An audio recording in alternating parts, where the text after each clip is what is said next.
తెలంగాణలో phone tapping వ్యవహారం దుమారం రేపుతోంది. ఈ కేసులో ఇప్పటికే 3 ఉన్నతాధికారులను అదుపులో పోలీసులు. ఈ వ్యవహారంపై Mahabubnagar MLA NM Srinivas Reddy DGP రవిగుప్తాకు ఫిర్యాదు చేశారు. ఫోన్ ట్యాపింగ్ కేసులో పూర్తిస్థాయి దర్యాప్తు జరిపించాలని డీజీపీ రవిగుప్తాను కోరారు. మహబూబ్ నగర్ జిల్లాకు చెందిన అప్పటి మంత్రి తన ఫోన్ను కూడా ట్యాప్ చేశారని ఎన్ఎం శ్రీనివాస్ రెడ్డి ఆరోపించారు.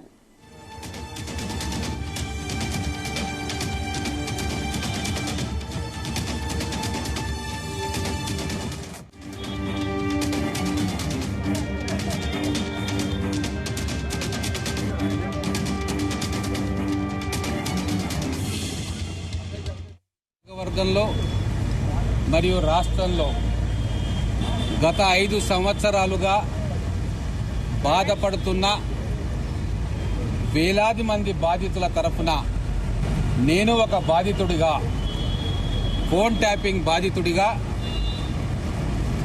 గత 5 సంవత్సరాల్లో జరిగిన నిర్బంధ పాలన, స్వేచ్ఛను హరించి బెడ్రూమ్లోకి తొంగి చూసే అధికార వ్యవస్థకు వ్యతిరేకంగా ఈరోజు డీజీపీ గారికి కంప్లైంట్ ఇవ్వడం జరిగింది. మీ అందరికీ తెలుసు, ఎస్ఐబిలో ఉన్న కొంతమంది ఆఫీసర్సు, జిల్లాలో ఉన్న కొంతమంది రాజకీయ నాయకులు కలిసి తనకు ఇష్టం లేని వాళ్ళ మీద, రాజకీయ ప్రత్యర్థుల మీద, మీలాంటి జర్నలిస్టుల మీద, నిజాలు నిగ్గుదేల్చే సివిల్ సొసైటీ నాయకుల మీద, పౌర హక్కుల నాయకుల మీద, ప్రశ్నించే గొంతుకల మీద ఫోన్ ట్యాపింగ్ అనే బ్రహ్మాస్త్రాన్ని వాడి వాళ్ళ గొంతుకలను మూసే ప్రయత్నం చేసిన విషయం మీకు తెలుసు. ఇది కేవలం రాజకీయ పరంగానే కాకుండా ఆస్తులు కొల్లగొట్టడంలో, ప్రజల ధన మన ప్రాణాలతోటి యథేచ్ఛగా ఆటలాడుకున్న విషయం ఈ రాజకీయ నాయకుల, పోలీస్ అధికారుల అపవిత్ర కలయికతోటి ఈరోజు తెలంగాణ భ్రష్టుపట్టిపోయిన విషయం కూడా మీ అందరికీ తెలుసు. మేమంతా ఉద్యమకారులం. నిర్బంధ పాలన నుంచి స్వేచ్ఛా తెలంగాణలోకి అడుగు పెట్టాలే, మా పిల్లల భవిష్యత్తు బంగారుమయం కావాలని చెప్పి ఉద్యమాలు చేసినాం. కానీ తెలంగాణ వచ్చిన తర్వాత సీమాంధ్ర పరిపాలనలో ఉన్న నిర్బంధానికంటే కూడా 1000 రెట్లు ఎక్కువ నిర్బంధాన్ని మనం చూసినాం. ఆ నిర్బంధంలో భాగంగా మా మహబూబ్ నగర్ జిల్లాలో వందలాది వేలాది మంది ఫోన్ ట్యాపింగ్ అనే ఈ వైరస్కు గురైపోయింది. ఈ దుర్మార్గపు చర్యలు అక్కడ ఉన్న బీఆర్ఎస్ నాయకులు, మాజీ మంత్రులు ఒడిగట్టారన్న విషయం మహబూబ్ నగర్లో ఎవరిని అడిగినా చెప్తారు. ఇప్పుడు జరుగుతున్న రాష్ట్ర వ్యాప్తంగా మన డీజీపీ గారి నేతృత్వంలో, సిట్ శ్రీనివాస్ రెడ్డి గారి నేతృత్వంలో కమిషనర్ ఆఫ్ పోలీస్ హైదరాబాద్ వారు చేస్తున్న ఇన్వెస్టిగేషన్లో భాగంగా తీగలాగితే డొంక కదిలినట్టుగా మొత్తం తెలంగాణ వ్యాప్తంగా సర్వర్లను పెట్టి అక్కడ లోకల్గా ఉన్న ప్రజల మీద ట్యాపింగ్ ఆయుధాన్ని ప్రయోగించిన విషయం ఇప్పుడు పేపర్ల ద్వారా, మీడియా ద్వారా తెలుసు. ఇది మా అందరికీ గతంలో కూడా అనుభవం. నా ఫోన్ కూడా స్వయంగా ట్యాప్ చేసిండ్రు ఎలక్షన్లలో. మా బంధువుల ఫోన్లు ట్యాప్ చేసిండ్రు, మా స్నేహితుల ఫోన్లు ట్యాప్ చేసిండ్రు. ఇక్కడ ఉన్న కాంగ్రెస్ నాయకులు అందరి ఫోన్లు కూడా ట్యాప్ చేసి వాళ్ళ ప్రతి కదలికను మా లోకల్గా ఉన్న బీఆర్ఎస్ నాయకులకు చేరవేసే కార్యక్రమం చేసింది. అక్కడ ఉన్న మాజీ మంత్రి గారు,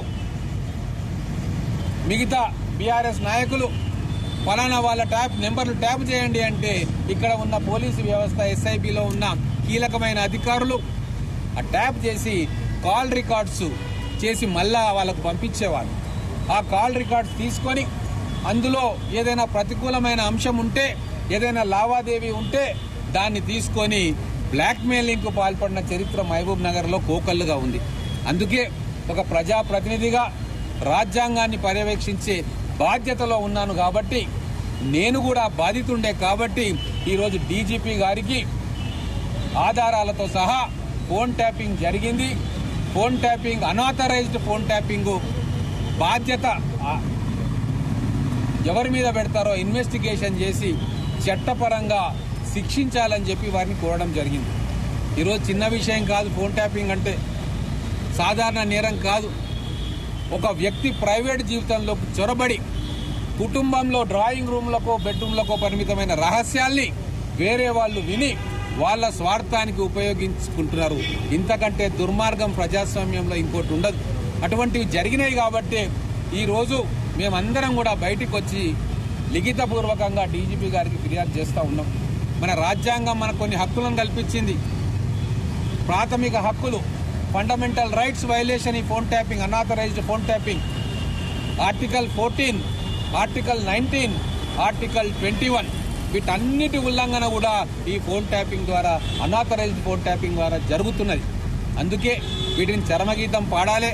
గత 5 సంవత్సరాలుగా ఎవరి ఒత్తిడితోటి ఫోన్ ట్యాపింగ్ చేసిండ్రో, ఎవరు సూచన ఇస్తే ఫోన్ ట్యాపింగ్ చేసిండ్రో, ఎవరు రిక్వెస్ట్ చేస్తే హైదరాబాద్లో ఉన్న అధికారులు ట్యాప్ చేసిండ్రో, లేదు వివిధ జిల్లాలలో సర్వర్లు పెట్టుకొని అక్కడ లోకల్గా ఉన్న పారిశ్రామికవేత్తలను, బంగారు వర్తకులను, డబ్బున్న వాళ్లను, రియల్ ఎస్టేట్ లావాదేవీలు చేసే వాళ్లను, వీళ్ళందరినీ కూడా వాయిస్ విని వాళ్లతోటి లావాదేవీలు చేసిండ్రో. ఇవన్నీ కూడా తెలంగాణ సమాజానికి తెలియాలి అని చెప్పి నేను డీజీపీ గారిని కోరుకుంటా ఉన్నా. కేవలం హైదరాబాద్ బేస్డ్ గా మీరు ఇన్వెస్టిగేషన్ చేస్తే లక్షలాది మంది బాధితులు జిల్లాల్లో ఉన్నారు. అక్కడ కూడా మీరు ప్రతి జిల్లాలో కూడా దీనికి ఒక ప్రత్యేక సెల్ ఏర్పాటు చేయాలి. బాధితులు ఫిర్యాదు చేస్తారు. వాళ్ళ ఎవరి మీద అయితే ఫిర్యాదు చేస్తుండ్రో వాళ్ళు రాష్ట్ర ముఖ్యమంత్రి అయినా సరే, కానిస్టేబుల్ అయినా సరే, వాళ్ళ మీద సమగ్రమైన కూలంకషమైన విచారణ జరగాలని చెప్పి మేము డీజీపీ గారిని కోరుతా ఉన్నాం. భవిష్యత్తులో ఇటువంటి ఫోన్ ట్యాపింగ్ కు ఏ ప్రభుత్వం గాని, ఏ పోలీస్ అధికారి గాని పాల్పడకుండా ఉండేటట్లుగా మీరు విచారణ చేసి దోషులను శిక్షించాలి, కటకటాల వెనక్కి తీసుకెళ్లాలి అని చెప్పి వారిని రిక్వెస్ట్ చేసినాం. ఇంకొక ప్రధానమైన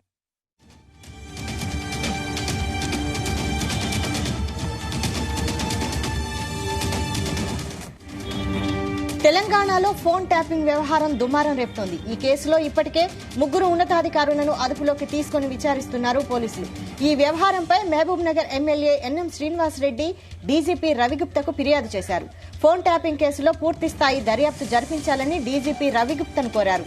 మహబూబ్ నగర్ జిల్లాకు చెందిన అప్పటి మంత్రి తన ఫోన్ను కూడా ట్యాప్ చేశారని ఎన్ఎం శ్రీనివాస్ రెడ్డి ఆరోపించారు.